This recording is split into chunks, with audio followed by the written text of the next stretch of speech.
बेटे दोहराई करेंगे, ठीक है। पहले तो पार्ट 4, ठीक है। आपको पेपर में आ रहा है पार्ट 4, पार्ट 4 आ रहा है, पार्ट 5, पार्ट 6, पार्ट 7 और पार्ट 8, 5 लेसन आएंगे आपको पार्ट 4 से लेकर पार्ट 8 तक, ठीक है। तो हम एक एक करके करेंगे। तो आप निकालेंगे पार्ट नंबर 4, जल्दी चलिए बच्चे, डोर क्लोज करिए, दरवाजा बंद करिए।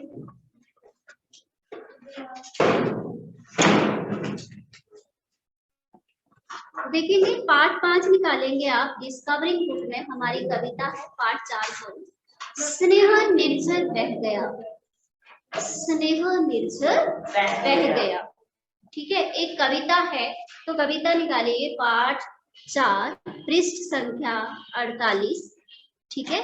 तो इसके देखिए ये आपको दूसरे मैम ने करवाया था, तो आपको मैंने ये दोबारा से फिर से आपको मैंने ये पीडीएफ में अपलोड कर दिया है पार्ट 4, ठीक है। उसमें आपको अभ्यास में मिल जाएगी, व्याकरण भाग में मिल जाएगा और ऑब्जर्वेशन में सारे ही प्रश्न उसको उसमें वहां पर मिल जाएंगे।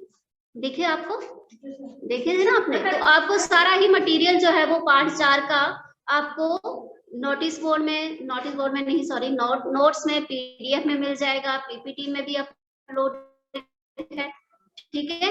तो पार्ट 4 आपने अच्छे से करना है। ये एक कविता है, स्नेह निर्झर बह गया, ठीक है। स्नेह होता है प्रेम, निर्झर झरना, प्रेम का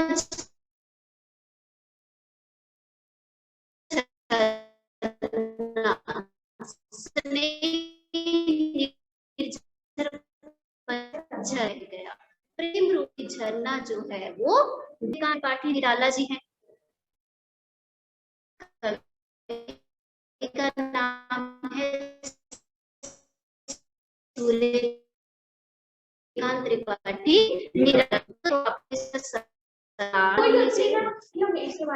जी। मैंने ये 2 पंक्तियां पढ़ी, स्नेह निर्जर बह गया, रेत ज्यों तन रह गया, रेत ज्यों तन रह गया। अब स्नेह निर्जर बह गया, स्नेह निर्जर मीन्स प्रेम रूपी झरना जो है वो बह गया,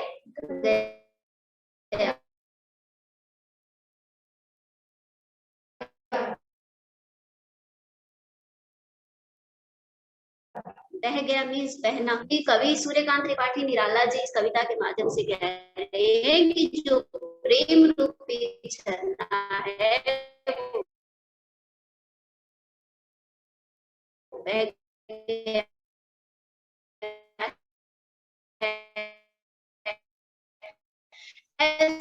है, प्रेम रूपी झरना, वैसे ही प्रेम आम की यह डाल जो सूखी, आम की जो डाल दिख रही है, कह रही अब यहाँ पे किया है वह हूँ लिखी। अब देखिए इस दूसरे पद्यांश में क्या कह रहे हैं, दूसरे पैराग्राफ में कवि कह रहे हैं कि आम की ये डाल जो सूखी दिखी, जो आम की डाली सूखी दिख रही है वो कह रही, आम की सूखी हुई डाली क्या कह रही है, अब यहाँ पिक या शिखी, कोई पिक नहीं आती, कोई कोयल नहीं आती, कोई पक्षी नहीं आते, पंक्ति में वह लिखी हूँ, मैं ऐसी पंक्ति लिखी गई हूँ जिसके ऊपर ऐसी पंक्ति हूँ, ऐसी सूखी डाल हूँ, ऐसी वृक्ष की सूखी डाल हूँ जिस पर अब न कोयल आती है, न कोई पक्षी आते, न कोई गाना सुनाता है। अर्थात प्रेम रूपी झरना जो है वो बह गया है, अर्थात प्राण रूपी पखेरु जो है वो बह गए हैं, रेत के झरने की तरह वो बह गए हैं, ठीक है। शरीर क्या है, शरीर क्या है, एक मिट्टी है, मिट्टी का कंपेयर किससे किया गया है, रेत से किया गया है। तो जैसे बोला है कि प्राण शरीर जो है खत्म हो जाता है, वैसे ही आम रूपी शाखा, आम की जो शाखा है वो भी सूख गई है, उस पर अब ना पत्ते रहे हैं,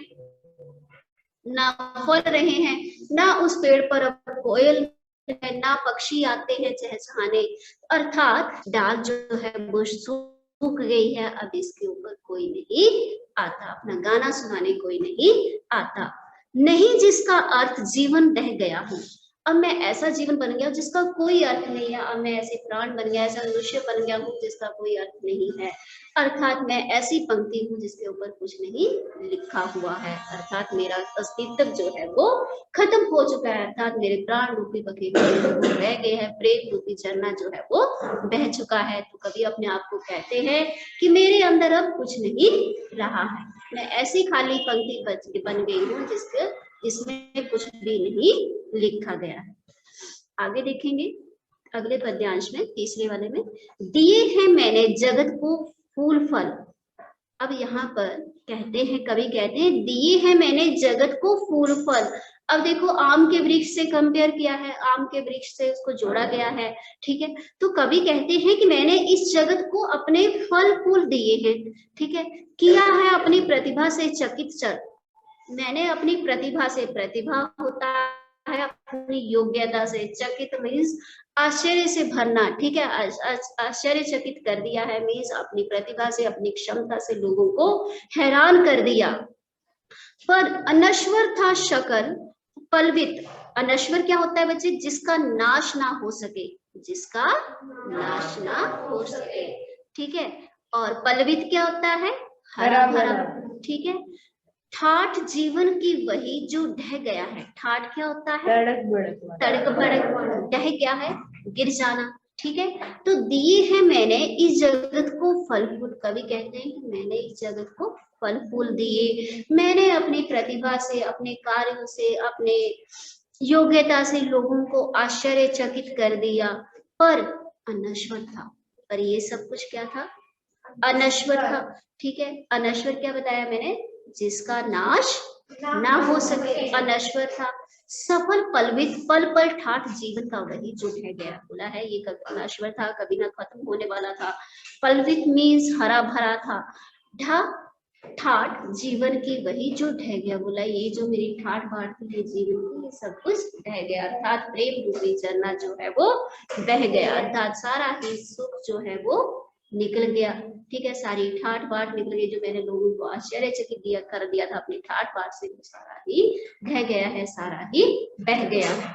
अब अंतिम में देखेंगे, अब नहीं आती पुलिन वो प्रियतमा। पुलिन क्या होता है बच्चों? गीली भूमि, गीली भूमि या रेतीला किनारा, ठीक है। प्रियतमा, प्रियतमा मीन्स प्रेयसी, जिससे बहुत बहुत प्रिय हो, ठीक है, जो हमें बहुत प्रिय हो, ठीक है। श्याम तृण पर बैठने को निरुपमा। अब श्याम क्या है बेटे? श्याम काला,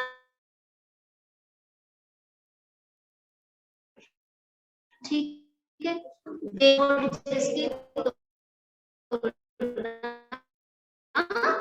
ना की जा सके, और अलक्षित अज्ञात, अलक्षित अज्ञात। तो देखिए अंतिम पैराग्राफ में कवि कह रही हैं, अब नहीं आती पुलिन पर प्रतिमा। अब इस गीली मिट्टी पर, अब इस सूखी डाल पर या गीली मिट्टी पर अब प्रियतमा नहीं आती है, तब प्रेयसी नहीं आती है।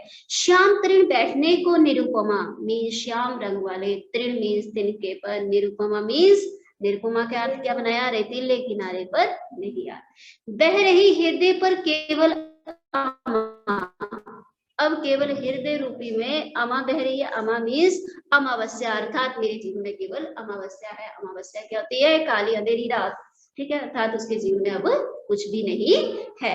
मैं अलक्षित हूँ, यही अलक्षित मीन्स अज्ञात। अब मैं अज्ञात हूँ, कवि कह गया। अब कवि कहता है कि मैं केवल अज्ञात बनकर रह गया हूँ, अर्थात मेरे जीवन में कुछ भी नहीं बचा है, अर्थात कवि का जीवन जो है वो कहता है कि प्रेम रूपी झरने की तरह जो है वो बह गया है, अब उसके पास कुछ भी नहीं बचा है। समझ आए? तो आपने क्या करना है? शब्द अच्छे से याद करने हैं, अर्थ और वाक्य से। आपको पता है आपका पहले पेपर में पहला प्रश्न जो है वो अर्थ वाक्य आते हैं, तो पहला प्रश्न अच्छे से होना चाहिए ना। तो पाठ 4 से लेकर पाठ 10, पाठ 8 तक आपने शब्दार्थ जो है वो अच्छे से याद करने हैं। तो कल आपका इसी पाठ का, पाठ 4 का आपका ऑरल टेस्ट होगा क्लास में ही, ठीक है। सभी बच्चे अच्छे से पढ़ के आएंगे। क्लास में कोई ऐसा बच्चा है जिसको ये पंक्तियां समझ ना आई हो, या कोई पद्यांश आपको अच्छे से पता ना चला हो, बताएंगे? तीसरा देखेंगे, दिए हैं मैंने जगत को फल फूल। कवि कहता है कि मैंने इस जगत को बहुत कुछ दिया है, ठीक है, फल फूल दिए, किया है अपनी प्रतिभा से चकित, अपनी प्रतिभा अपनी योग्यता से लोगों को हैरान कर दिया, ठीक है, मैंने इस जगत को बहुत कुछ दिया, अपने गुण दिए, अपनी योग्यता से लोगों को हैरान कर दिया, फल फूल दिए, पर अनश्वर था, पर ये सब कुछ जो था वो अनश्वर था, ये प्रतिभा, ये शानो शौकत जो थी वो अनश्वर थी, था शकल पलवित पल ठाठ जीवन का वही, ये ठाठ बात जो थी वो बेकार थी, क्योंकि ये सब जो था तो ढह गया, ये समय जो था वो निकल गया, ठीक है। अब नहीं पुलकित प्रतिमा, अब यहाँ पर मेरी प्रेयसी नहीं आती, इस गीली मिट्टी पर कोई नहीं आता, श्याम तृण बैठने को निकुमार था, कोई यहाँ पर नहीं आता, अब वही हृदय में केवल अमावस्या, अब केवल हृदय में, मेरे हृदय में अमावस्या ही बची है, अमावस्या में इस काली अंधेरी रात ही है, मैं अलक्षित हूँ, मैं अज्ञात हूँ, यही कवि कह गया। कवि कहता है कि अब मैं केवल अज्ञात बनकर रह गया हूँ। क्यों अज्ञात है? क्योंकि अब उसके जीवन में प्रेम रूपी झरना जो है वो रह चुका है, ठीक है, प्रेम इज प्रेम, ठीक है। तो कविता में बोला है प्रेम स्नेह निर्जर बह गया, कविता के नाम से, शीर्षक से ही पता चल रहा है कि कवि के जीवन में जो भी प्रेम था वो बह चुका है, अर्थात अब वो केवल अमावस्या बन चुका है, अब उसके हृदय में काले अंधेरे के सिवा कुछ भी नहीं बचा है, ठीक है। जब उसके पास सब कुछ था, ठीक है, जब सूखी डाली नहीं थी, जब उसके पास फल थे, पत्ते थे, तब वो दुनिया को उसने सब बहुत कुछ दिया, ठीक है, अपने फल फूल दिए, सब कुछ दिया, लेकिन अब वो केवल सूखी डाल बनकर रह गया, तो अब उसके पास ना कोयल आती है, ना कोई गाने आता है, ना उसकी प्रेयसी आती है, अब तो केवल वो खाली बनकर रह गया है, ठीक है। तो इसमें कवि का नाम याद होना चाहिए, सूर्यकांत त्रिपाठी निराला जी, ठीक है। शब्दार्थ हैं आपके 1 से 18 तक, ठीक है। और किसी बच्चे ने कुछ पूछना है तो बताएंगे। आयुष परमार समझ आ रहा है?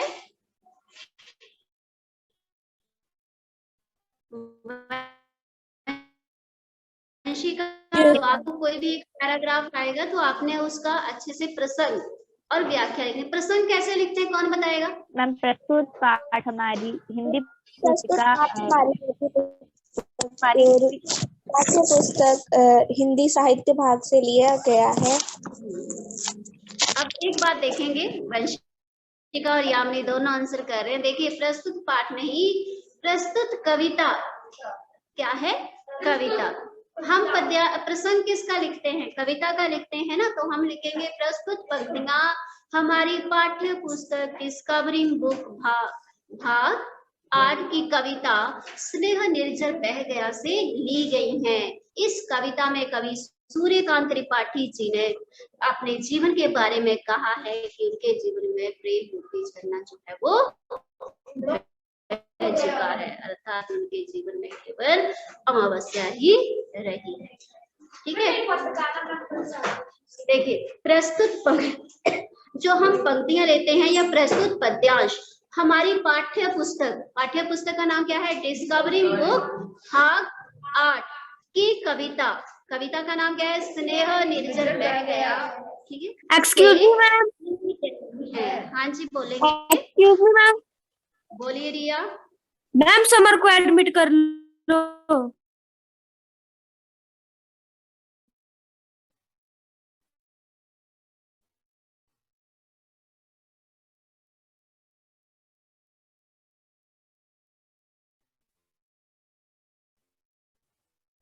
ऐसे में जब क्लास हम लोग बोलेंगे प्रस्तुत पंक्तियां हमारी पाठ्य पुस्तक डिस्कवरिंग बुक भाग 8 की कविता नाम बोलिए से ली गई है, ठीक है। अब आपको एक और कविता है पाठ 7 की, उसमें भी आपने ऐसे ही लिखना है, बस वहां पे कविता का नाम चेंज करना है, मीरा सूर और मीरा जी के पद से ली गई है, बस वहाँ कविता का नाम। हाँ, इसमें कवि सूर्यकांत त्रिपाठी निराला जी ने अपने जीवन के बारे में बताया है, और उसमें आप क्या लिखेंगे? दूसरे में हाँ, कवित्री मीरा जी ने अपने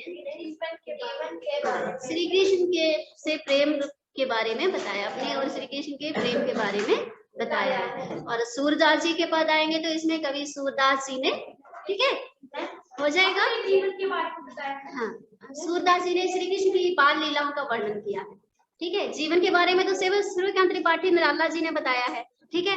सूरदास जी ने श्री कृष्ण की बाल लीलाओं का वर्णन किया है।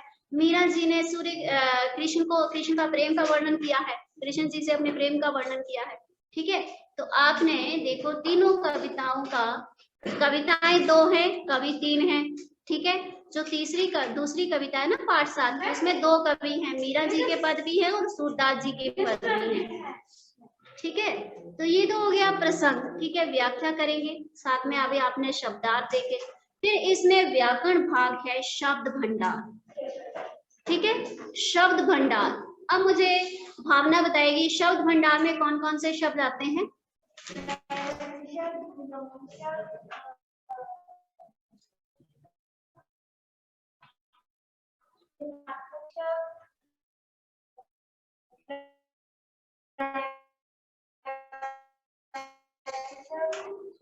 पर्यायवाची को समानार्थक शब्द, समानार्थक शब्द, पर्यायवाची शब्द कौन से होते हैं? एक ही अर्थ वाले बहुत सारे शब्द, ठीक है। पहला तो आ गया हमारा पर्यायवाची शब्द। पर्यायवाची जैसे फूल, फूल को हम और क्या क्या कहते हैं? पुष्प कहते हैं, सुमन कहते हैं, कुसुम कहते हैं, ठीक है। तो ये क्या होगी, इससे पर्यायवाची आगे हमारे एक ही अर्थ वाले बहुत सारे शब्द, ठीक है। दूसरा है हमारा विलोम शब्द। विलोम को हम क्या, विपरीतार्थक, हाँ, विपरीतार्थक शब्द। विपरीतार्थक शब्द क्या होते हैं? उल्टे शब्द, अपोजिट वर्ड, ठीक है। जैसे श्याम, श्वेत। श्याम क्या आ गया, आपने अभी देखा काले रंग का। श्वेत क्या होता है? सफेद रंग का, ठीक है। दिन आपके नाम पर श्रुति संभिन्नार्थक शब्द। श्रुति संभिन्नार्थक कौन से? सुनने में एक समान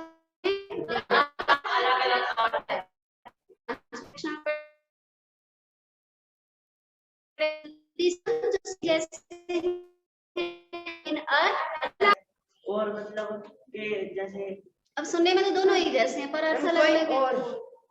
किसी और मतलब उस तरफ होता है ना, और जो और होता है वो मतलब जैसे जबट्टे और एक और जबट्टे। हाँ, बहुत अच्छे। और मीन्स तथा, ठीक है, ठीक है। जैसे भावना और विभव, और मीन्स तथा, ठीक है। और एक मात्रा वाला और मीन्स तरफ, ठीक है। इस और, उस और, ठीक है।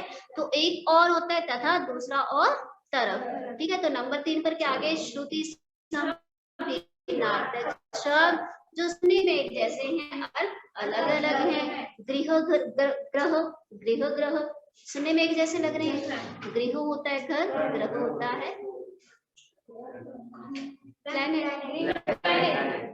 नक्षत्र, ठीक है, इसको हम हिंदी में बोलते हैं, ठीक है। गृह, ग्रह, ठीक है। और द्वार, द्वारा किसके द्वारा किया जाने वाला काम, मतलब कोई काम किसके द्वारा ही काम किया, दरवाजा, हाँ। ऐसे ही श्रुति संभिन्नार्थक। फिर नंबर 4 पर कौन से हैं? वाक्यांश के लिए एक शब्द जो कभी ना मरे, जो कभी ना मरे, अमर, ठीक है। जो पढ़ा लिखा हो, शिक्षित, ठीक है। साथ पढ़ने वाला, सहपाठी, ठीक है। तो इस तरह से नंबर 4 पर आ गया वाक्यांश के लिए एक शब्द। वो भी किसमें आते हैं? शब्द भंडार में। शब्द भंडार शब्दों का भंडार, ठीक है। शब्दों का भंडार तो नंबर 1 पर हमने देखा पर्यायवाची शब्द, नंबर 2 विलोम शब्द, नंबर 3 नंबर 4 और नंबर 5 एकार्थक शब्द। एकार्थक शब्द ऐसे शब्द जिनके में केवल थोड़ा है, वो पढ़ते आ रहे हैं, 5वीं में पढ़ा, 6वीं में पढ़ा, 7वीं में, लेकिन यहाँ पर आपको क्या अंतर है, एक चीज और देखेंगे जो आपने याद करनी है, ठीक है। इसमें क्या है, आपको उदाहरण जो है वो और ज्यादा बताए थे, ठीक है। जैसे आपके 5वीं के उदाहरण अलग थे, 6वीं के उदाहरण अलग थे, 7वीं के अलग थे, अब 8वीं में अलग से उदाहरण है, जैसे पथिक गा रहा है,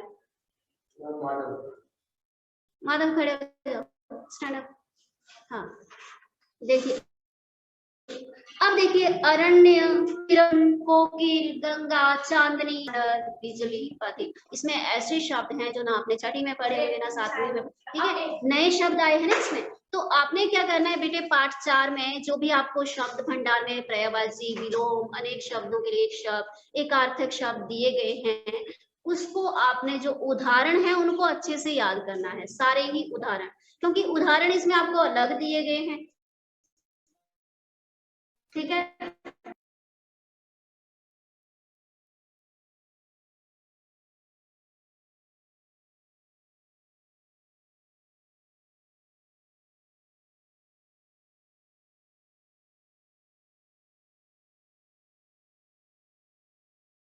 पेपर में भी वही आएंगे, 5 प्रश्न होते हैं वो आएंगे, और व्याकरण भाग के भी 3-4 प्रश्न जो होते हैं वो आने हैं,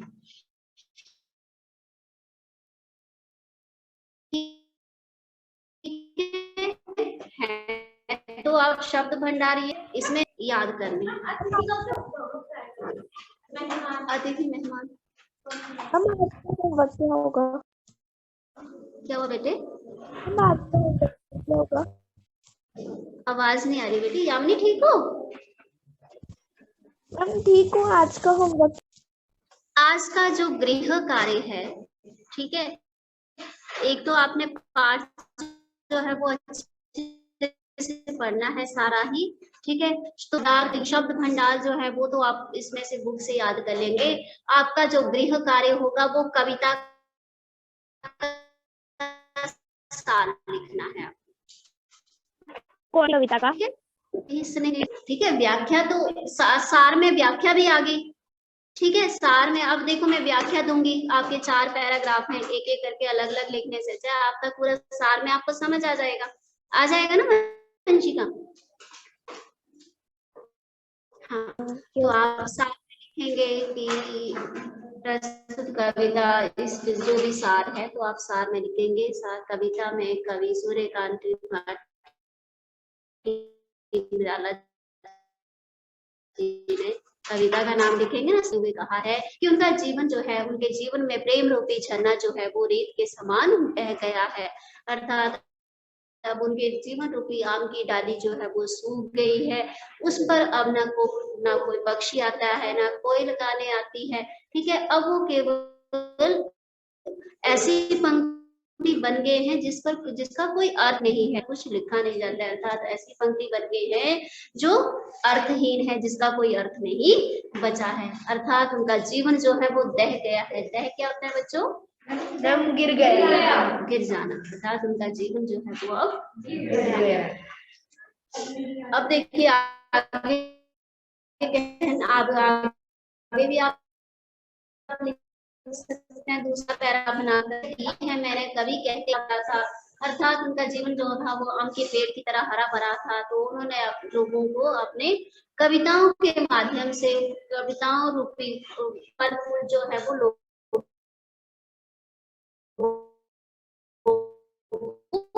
उन्होंने अपनी योग्यता से लोगों को चकित कर दिया, हैरान कर दिया, लेकिन ये सब पर ढह गया है, अर्थात उनके जीवन में अब कुछ नहीं बचा है। अब उनके जीवन में मीन्स उन्हें आती है, ठीक है, श्याम बैठने कोई भी याद नहीं बची, अर्थात उनके साथ कोई भी नहीं है, बह रही हृदय की केवल अमावस्या, अब केवल उनके ही बची है। मैं अलक्षी हूँ, अलक्षी मीन्स अज्ञात बनकर रह गया हूँ, यही कवि कह गया। कवि यही कह रहे हैं, कवि सूर्यकांत त्रिपाठी निराला जी यही कह रही हैं कि उनके जीवन में प्रेम रूपी झरना जो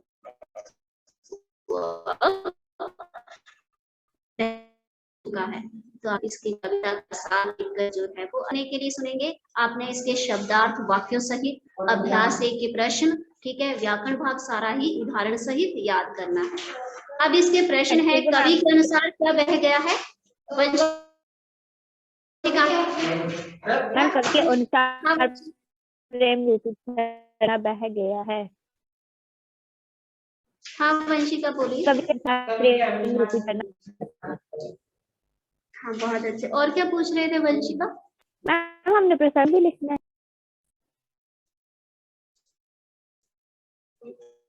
प्रसंग तो जब लिखना ना आपने का सारा ही, कविता का नाम भी आ गया, कवि का नाम भी आ गया। के अभाव में कवि का तन कैसा हो गया है? कवि का तन कैसा हो गया है स्नेह के अभाव से? कवि का तन रेत की तरह हो गया, रेत की तरह हो गया है, ठीक है। अब उनका तन कैसा हो गया है स्नेह के अभाव में? प्रेम के बिना उनका तन जो है वो केवल एक रेत बनकर रह गया है। कवि ने जगत को क्या क्या दिया?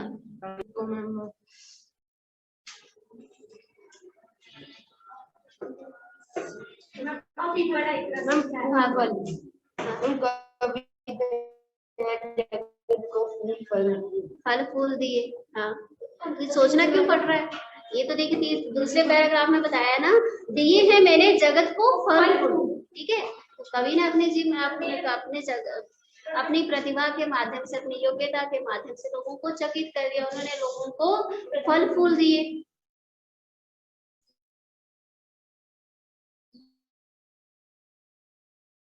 ठीक है, फल फूल मीन्स अपनी कविताएं थी, ठीक है। कविता द्वारा है यामिनी बताएगी, कविता द्वारा क्या कहा गया? कवि कहना चाहता है कि उनके जीवन में अब स्नेह रूपी झरना बह गया है, अर्थात उनका जीवन आम की सूखी डाली के तरह बन गया है, जिसमें कोई पिक पहचान आती है, और उनका जीवन स्नेह के अभाव में रूप बन गया है। केवल उनके जीवन में अमावस्या ही बची, ठीक है।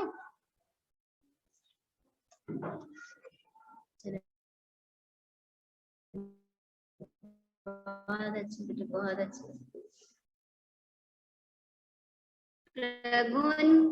प्रभु ने ऑडियो कनेक्ट नहीं किया। रिया आप बताइए, रिया, हाथ के पर्यायवाची शब्द क्या क्या होते हैं बेटे? हाथ, रिया, हाथ के पर्यायवाची शब्द कौन कौन से होते हैं? 3266 रिया।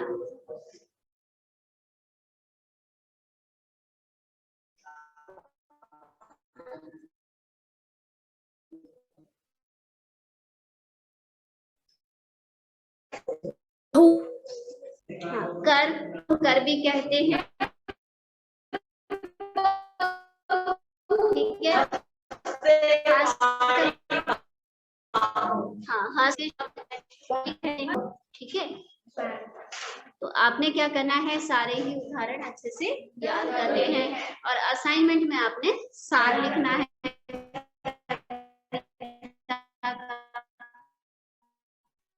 ठीक है, जैसे समरी इंग्लिश में लिखता है।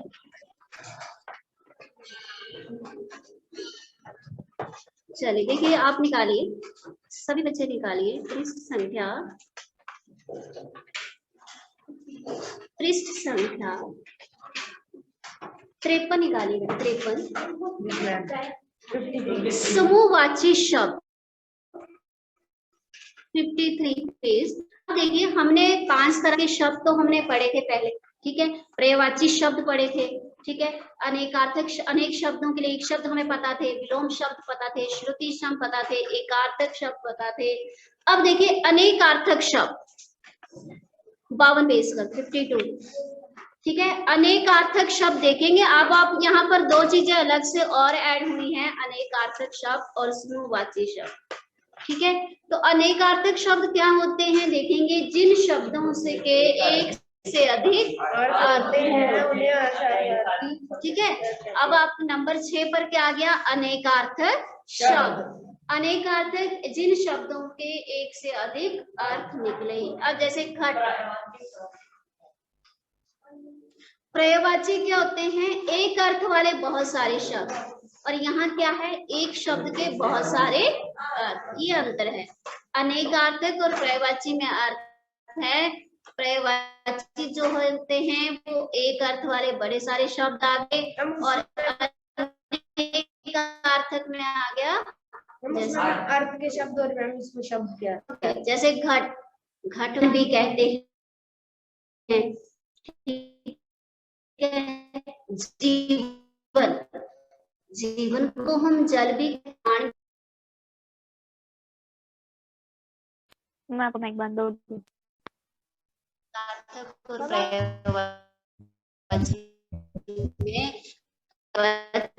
जो है वो सारे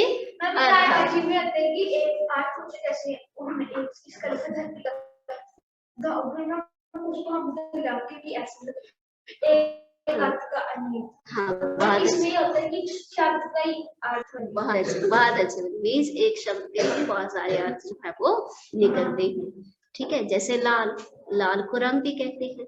बहुमूल्य पत्थर भी आ गया, बेटे को भी लाल कहते हैं ना। हाँ, तो एक ही अर्थ वाले बहुत सारे, नहीं सॉरी, एक शब्द के बहुत सारे अर्थ निकले, वो आ गया हमारा अनेकार्थक शब्द। फिर यहाँ पर नंबर 7 पर है हमारा समूहवाची शब्द। समूहवाची क्या है देखेंगे, जो शब्द विशेष किसी समूह के लिए प्रयोग हो उन्हें समूहवाची शब्द कहते हैं। ठीक है, ऐसे शब्द जो विशेष किसी समूह के लिए प्रयोग किए गए हैं। ठीक है, जैसे आ गया हमारा गुच्छा, तो गुच्छा क्या है, चाबियों का गुच्छा भी है, अंगूरों का गुच्छा भी है। ठीक है, दस्ता, फूलों का, सेना का, गड्डी, गड्डी नोटों की, पालक भी है, मेथी आदि की भी है। समूह, तारों का भी आ गया, आदमियों का आ गया। श्रृंखला, पर्वतों की श्रृंखला, दल, टिड्डियों का, डाकुओं का। तो ऐसे शब्द जो समूह के लिए प्रयोग किए गए हों उन्हें कहते हैं समूहवाची शब्द। ठीक है, जैसे हमने संख्या शब्द में पढ़ा था ना, संख्या में कौन सा भेद है ये वाला, जल्दी बताइए, कौन बताएगा ऑनलाइन क्लास में?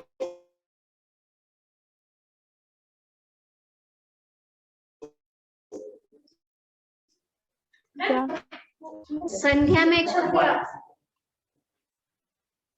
समूहवाचक संज्ञा आई ना? Yes ma'am. समूह या सामुदायिक वाचक संज्ञा है ना, तो वैसे ही शब्द यहाँ पर समूह आ गया, दल, यहाँ पर इनको हम समूहवाची शब्द भी कहेंगे। ठीक है, तो शब्द भंडार में हमने पाठ 4 में शब्द भंडार में 7 तरह के शब्द देखे, 7 तरह के पर्यायवाची शब्द, वाक्यांश के लिए एक शब्द, विलोम शब्द, श्रुति सम शब्द, एकार्थक शब्द, अनेकार्थक शब्द और समूहवाची शब्द। ठीक है, तो 7 तरह के शब्द पता होने चाहिए कि शब्द भंडार में कौन कौन से शब्द आते हैं और इनका क्या क्या अर्थ है। ठीक है, चलिए, और किसी ने कुछ पूछना है? कोई प्रश्न नहीं? चलिए, पर्यायवाची और अनेकार्थक शब्द में अंतर बताइए। विभव, पर्यायवाची और अनेकार्थक शब्द में अंतर बताइए।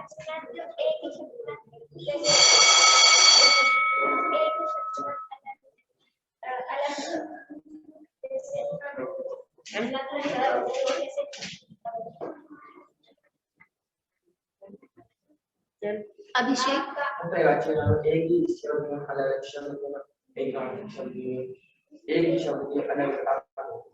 हाँ, बहुत अच्छे। तो पर्यायवाची क्या आ गया, एक अर्थ वाले बहुत सारे शब्द, और अनेकार्थक में एक शब्द के बहुत सारे अर्थ। ठीक है, तो नाम से ही पता लग रहा है। ठीक है, हाँ, बहुत अच्छे।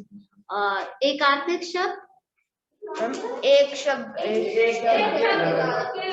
एकार्थक शब्द, एक ही अर्थ वाले शब्द, एक ही अर्थ वाले शब्द, जैसे प्रार्थना, अनुरोध, ठीक है, मैम पूजा, छाया, परछाई। तो इनके अंत में केवल थोड़ा सा अंतर है, तो वो कौन से आगे? एकार्थक शब्द, ठीक है। श्रुति सम शब्द, एक जैसे